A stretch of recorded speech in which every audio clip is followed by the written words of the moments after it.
تصور کرو ایک ایسی سرزمین کا جس نے دنیا کی پہلی انسانی حقوق کی دستاویز لکھی، جس نے رومی سلطنت کو 700 سال تک گھٹنوں پر رکھا، جس نے اسلام کا نیا چہرہ دیا، اور آج جس کے ایک اشارے پر تیل کی قیمتیں، امریکی الیکشن اور تیسری جنگ عظیم کا نقشہ بدل جاتا ہے۔ اس کا نام ہے ایران، فارسی میں ایران زمین یعنی آریاؤں کی سرزمین۔ آج ہم 5000 سال کا سفر 70 منٹ میں کریں گے، ایلام کے کھنڈرات سے تہران کے ایٹمی پلانٹ تک۔ یہ کہانی ہے غرور کی، خون کی، شاعری کی اور آگ کی جو آج تک بجھی نہیں۔ کہانی شروع ہوتی ہے 3500 قبل مسیح میں، جب مصر میں اہرام بن رہے تھے۔ تب ایران کے جنوب مغرب میں ایک تہذیب بستی تھی، ایلام۔ ان کی زبان آج تک کوئی نہیں سمجھ پایا۔ پھر آئے آریہ، سفید فام گھوڑوں پر سوار جنگجو۔ انہوں نے اس زمین کا نام رکھا اریانم وائجا، جو بگڑ کر بنا ایران۔ یہاں ایک نبی آیا، زرتشت۔ اس نے کہا دنیا میں 2 طاقتیں ہیں، روشنی اور اندھیرا، سچ اور جھوٹ، اور روشنی کی علامت ہے آگ۔ اسی لیے ایرانی 2500 سال تک آگ کے پجاری کہلائے، 1500 سال سے جو آگ کبھی بھی نہیں بجھی۔ انہی آگ کے پجاریوں میں سے ایک قبیلہ تھا بخمانشی، اور اسی میں پیدا ہوا وہ بچہ جس نے دنیا بدل دی۔ 550 قبل مسیح ایک 30 سالہ شہزادہ سائرس، اس کے پاس صرف ایک چھوٹا سا علاقہ تھا انشان، لیکن اس کا خواب بہت بڑا تھا۔ اس نے لیڈیا کو ہرایا اور پھر بابل اس وقت دنیا کا نیو یارک تھا۔ دیواریں اتنی چوڑی کہ 6 رتھ ایک ساتھ چل سکے۔ لیکن سائرس نے جنگ نہیں کی، اس نے دریا کا رخ موڑ دیا اور رات کو فوج اندر داخل کر دی۔ بابل فتح ہوا تو سائرس نے کچھ ایسا کیا جو آج تک کسی نے نہیں کیا۔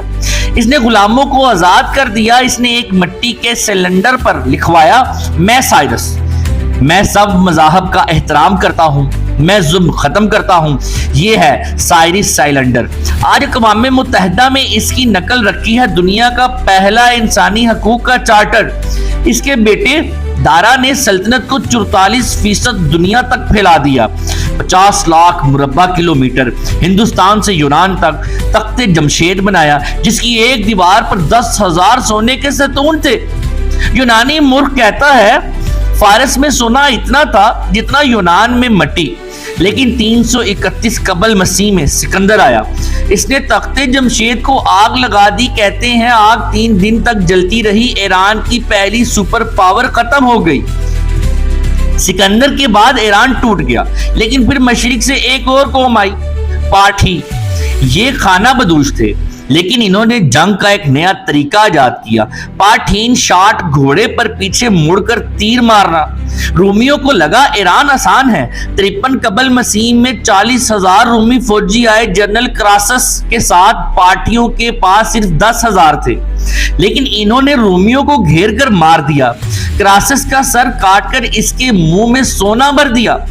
جس سونے کی تجھے ہوس تھی اب اسے پی۔ اس کے بعد آئے ساسانی، انہوں نے کہا ہم سائرس کے وارث ہیں۔ انہوں نے زرتشت کو پھر زندہ کیا اور 224 سے 651 تک 427 سال روم اور ایران لڑتے رہے۔ تاریخ کی سب سے لمبی جنگ، کوئی جیتا نہیں، دونوں تھک گئے اور اسی تھکاوٹ کا فائدہ عربوں نے اٹھایا۔ 636 عیسوی قادسیہ کی جنگ، ساسانیوں کی 1,00,000 فوج اور عربوں کی 30,000۔ عرب جیت گئے، ایران میں اسلام داخل ہو گیا۔ لیکن ایران نے ایک عجیب کام کیا، اس نے اسلام قبول کیا لیکن عربی کلچر قبول نہیں کیا۔ اس نے اپنی زبان فارسی بچا لی۔ کیسے؟ ایک شاعر کی وجہ سے، فردوسی۔ اس نے 30 سال لگا کر شاہ نامہ لکھا، 60,000 اشعار خالص فارسی میں، ایک لفظ عربی کا نہیں۔ یہ کہا عجم زندہ کردم بدی پارسی۔ اور پھر آیا کربلا کا واقعہ، امام حسین کی شہادت۔ ایرانیوں کو لگا یہ ظلم ہوا ہے، اہل بیت سے محبت ایرانی کلچر میں رچ بس گئی۔ آہستہ آہستہ ایرانی سنی سے شیعہ بن گیا۔ آج دنیا کا 90% شیعہ کا مرکز ایران ہے۔ اس کی وجہ کربلا ہے۔ اس دور میں ایران نے دنیا کو ابن سینا دیا، جس کی کتاب القانون 600 سال تک یورپ میں پڑھائی گئی۔ عمر خیام، الرازی، الخوارزمی سب ایرانی تھے۔ بغداد میں جب علم جل رہا تھا تو اس کی روشنی ایران سے آ رہی تھی۔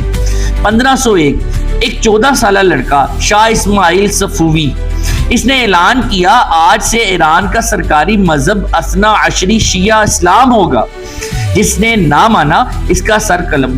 10 سال میں پورا ایران شیعہ ہو گیا۔ یہ فیصلہ آج تک ایران کی سیاست طے کر رہا ہے۔ اصفہان دارالحکومت بنا۔ اتنا خوبصورت کہ کہاوت ہے بنی اصفہان نصف جہان ہے۔ اور پھر آیا نادر شاہ افشار، تاریخ اسے نپولین سے پہلے کا نپولین کہتی ہے۔ اس کی فوج نے دلی پر حملہ کیا، محمد شاہ رنگیلا ہار گیا، نادر نے دلی کو 3 دن لوٹنے کا حکم دیا، 30 لاکھ لوگ مارے گئے۔ 30 لاکھ لوگوں کے قتل عام کے بعد جو سونا بچا وہ اپنے ساتھ لے گیا۔ تخت طاؤس اور کوہ نور ہیرا جو آج ملکہ برطانیہ کے تاج میں ہے وہ بھی اسی خزانے میں تھا۔ نادر کے بعد ایران پھر کمزور ہوا۔ قاجار بادشاہوں نے آدھا ایران روس کو بیچ دیا۔ معاہدہ ترکمناچی میں آج کا آرمینیا، آذربائیجان، جورجیا سب روس کو دے دیا جو کہ تاریخ کے مطابق ایران کا حصہ تھے۔ 1925 ایک فوجی رضا خان جس نے خود کو شاہ بنا لیا، رضا شاہ پہلوی، اس نے کہا ایران کو ماڈرن بنانا ہے۔ اس نے برقع پر پابندی لگا دی، پولیس بازاروں میں عورتوں کے برقعے اتار دیتی تھی، مردوں کے لیے ہیٹ پہننا لازمی، ریلوے بنائی، یونیورسٹی بنائی۔ اس کا بیٹا محمد رضا شاہ اور بھی آگے نکلا، تیل کی دولت آئی، اس نے وائٹ ریولوشن کیا، عورتوں کو ووٹ کا حق دیا، لیکن ساتھ ہی سواک بنائی، دنیا کی خطرناک خفیہ پولیس جو آج اس کے خلاف بولتا غائب۔ 1970 کی ویڈیوز دیکھو، ایران میں منی اسکرٹس، نائٹ کلب، لڑکیاں، یونیورسٹی میں بیروت اور پیرس سے زیادہ ماڈرن، لیکن گاؤں میں لوگ بھوکے تھے۔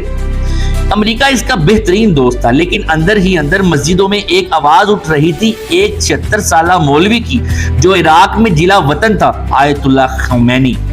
16 جنوری 1979 شاہ ایران سے بھاگ گیا، کینسر زدہ اکیلا 1 فروری کو خمینی واپس آئے۔ 10 لاکھ لوگ تہران ایئرپورٹ پر، تاریخ کا سب سے بڑا استقبال۔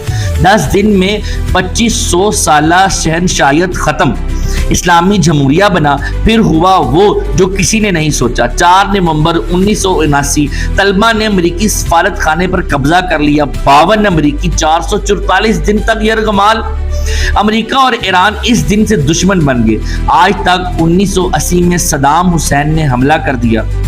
8 سال جنگ، کیمیائی ہتھیار، 10 لاکھ لوگ مرے، ایران اکیلا لڑا، پوری دنیا عراق کے ساتھ تھی۔ اسی جنگ نے ایران کو سکھایا ہمیں خود ہتھیار بنانا ہوگا۔ آج 2026 میں ایران کے پاس مشرق وسطیٰ کی سب سے بڑی میزائل فورس ہے، ایٹمی پروگرام دروازے پر ہے۔ 40 سال کی پابندیوں کے بعد بھی وہ جھکا نہیں۔ ایران ایک سوال ہے میری جان، کیا یہ 5000 سالہ تہذیب پھر سے سپر پاور بنے گی یا اپنی ہی آگ میں جل جائے گی؟ فیصلہ تاریخ کرے گی۔ مجھے اجازت دیں، خدا حافظ۔